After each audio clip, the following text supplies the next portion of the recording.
ಹರೇ ಕೃಷ್ಣ, ಎಲ್ಲರಿಗೂ welcome back to my YouTube channel Kashyapa talks. ನಾನು ಶ್ರೀಕಲಾ. ಇವತ್ತು ನೋಡಿ ಹಾಗಲಕಾಯಿ ಪಲ್ಯ ಮಾಡ್ತಾಯಿದ್ದೀವಿ.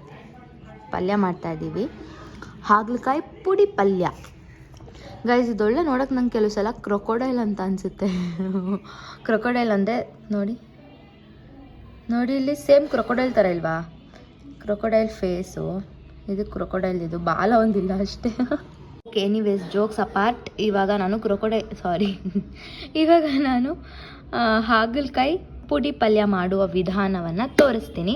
ಫಸ್ಟು ಈ ಹಾಗಲಕಾಯಿಗಳನ್ನೆಲ್ಲ ಸಣ್ಣಕ್ಕೆ ಕಟ್ ಮಾಡ್ಕೊಳ್ಳೋಣ. ಓಕೆ ನೋಡಿ, ಈ ಥರ ಸಣ್ಣಕ್ಕೆ ಹೆಚ್ಚಿಟ್ಕೊಂಡಿದ್ದೀನಿ.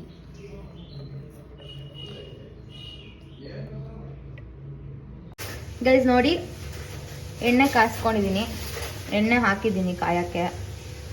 ನೆಕ್ಸ್ಟು ಒಗ್ಗರಣೆ ಹಾಕ್ಕೋಬೇಕು. ಫಸ್ಟು ಸಾಸಿವೆ, ಜೀರಿಗೆ, ಕಡಲೆಬೇಳೆ, ಉದ್ದಿನಬೇಳೆ ಎಲ್ಲ ಹಾಕಬೇಕು. ಚಟಪಟ ಅನ್ನಬೇಕು. ಫಸ್ಟು ವೆಯ್ಟ್ ಮಾಡಬೇಕು ನಾನು.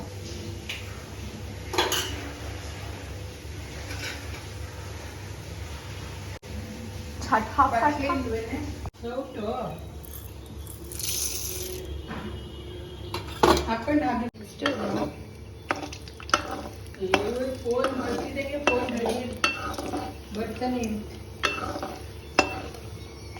ಆಮೇಲೆ ಡಬ್ಬಿಲಿ ಅಷ್ಟೇ ಬೇಕಾದ್ರೆ 100 ಗ್ರಾಮ್ ತಂದ್ಕೊಬೇಕು ನಾವು.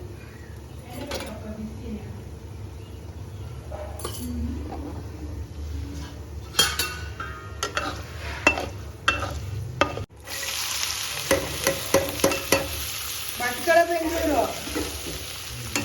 10:30ಗೆ. ನೆಕ್ಸ್ಟ್ ಉಪ್ಪು ಹಾಕೋಬೇಕು. ಈಗ ನೀಟಾಗಿ ಕದ್ವರ್ಸ್ಕೊಳ್ಳಿ. ಮುಚ್ಚಬೇಕು ನೋಡಿ, ಒಂದು ಸ್ವಲ್ಪ ಅದು ನೀಟಾಗಿ ಬೇಯೋವರೆಗೂ ಈ ಥರ ಮುಚ್ಚಬೇಕು. ಗೈಸ್ ಒಂದು 5 ನಿಮಿಷ ಆದಮೇಲೆ ಇದನ್ನು ತೆಗೀರಿ. ಗೈಸ್ ನಿಮ್ಗೆ ಒಂದು ಮ್ಯಾಜಿಕ್ ತೋರಿಸ್ತಾರೆ ನೋಡಿ. ಇಲ್ಲಿ ಇದ್ರ ಮೇಲೆ ನೀರು ಬಿಡಿಸಿದ್ರೆ ತಕ್ಷಣ ಒಣಗೋಗ್ಬಿಡುತ್ತೆ. ಬಿಸಿ ಇದೆ ಇದು, ಅದಕ್ಕೆ ಈಗ ಇದಕ್ಕೆ ಹುಣಸೆ ಹಣ್ಣಿನ ರಸ ಸೇರಿಸ್ಬೇಕು. ಸ್ವಲ್ಪ ಬೆಲ್ಲ.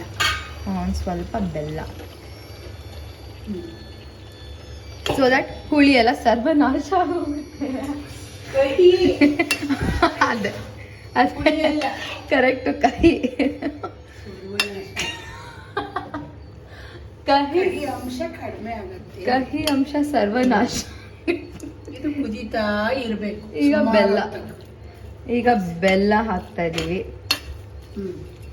ಅದೊಂದು ಕಡೆ ಆಗ್ತಾ ಇರ್ಲಿ, ಆಮೇಲೆ ಪುಡಿ ಮಾಡೋಣ.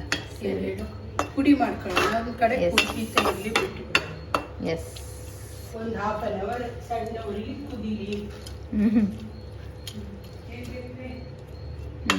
ಓಕೆನಾ?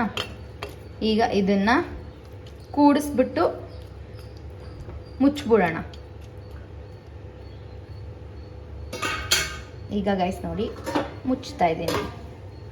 ಉರಿ ಇಷ್ಟರಲ್ಲೇ ಇರಲಿ, ಕಮ್ಮಿನೂ ಅಲ್ಲ ಜಾಸ್ತಿನೂ ಅಲ್ಲ, ಮಿಡಲ್. ಕಮ್ಮಿ ಜಾಸ್ತಿ, ಮಿಡಲ್ ಕಮ್ಮಿ. ನೆಕ್ಸ್ಟ್ ಈ ಕಡೆ ಎಣ್ಣೆ ಮತ್ತು ಮೆಣಸಿನ್ಕಾಯಿನ ಹುರ್ಕೋಬೇಕು.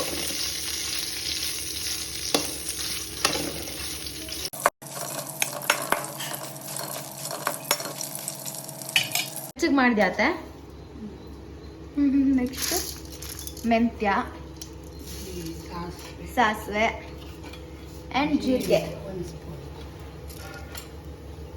ಇದಿಷ್ಟು ಹಾಕಿ ಮತ್ತೆ ಅವೆಲ್ಲದನ್ನು ಬೆಚ್ಚಗೆ ಮಾಡಬೇಕು ಅಲ್ವೇ?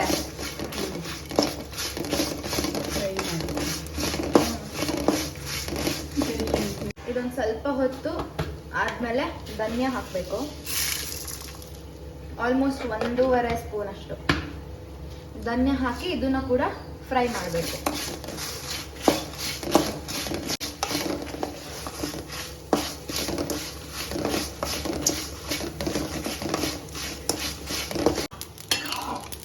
ಮಧ್ಯ ಹಾಗಲಕಾಯಿನೂ ನೋಡ್ಕೊತಾ ಇರಬೇಕು ಗೈಸ್.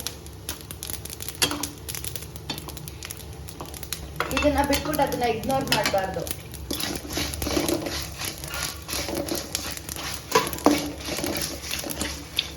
ಈಗ ಇದನ್ನ ಒಂದು ತಟ್ಟೆಗೆ ಟ್ರಾನ್ಸ್ಫರ್ ಮಾಡ್ಕೋಬೇಕು.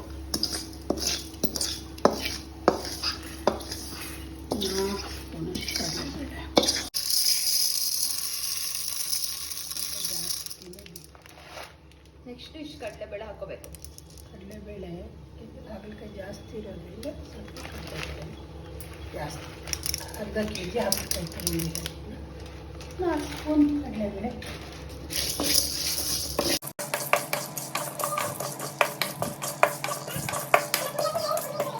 ಕಡಲೆಬೇಳೆ ಸ್ವಲ್ಪ ಫ್ರೈ ಆದ್ಮೇಲೆ ಉದ್ದಿನಬೇಳೆ ಹಾಕೊಳ್ಳಿ ಗಾಯ್ಸ್.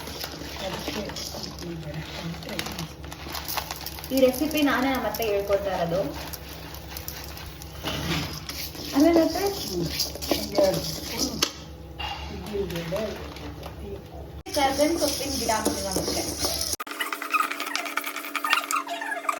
ಗೈಸ್. ಇವಾಗ ನೋಡಿ ಹುರ್ಕೊಂಡಿರೋದು ಸ್ವಲ್ಪ ತಣ್ಣಗಾಗಿದೆ, ಇದೇನು ನಾವು ಹುರ್ಕೊಂಡಿಲ್ಲ.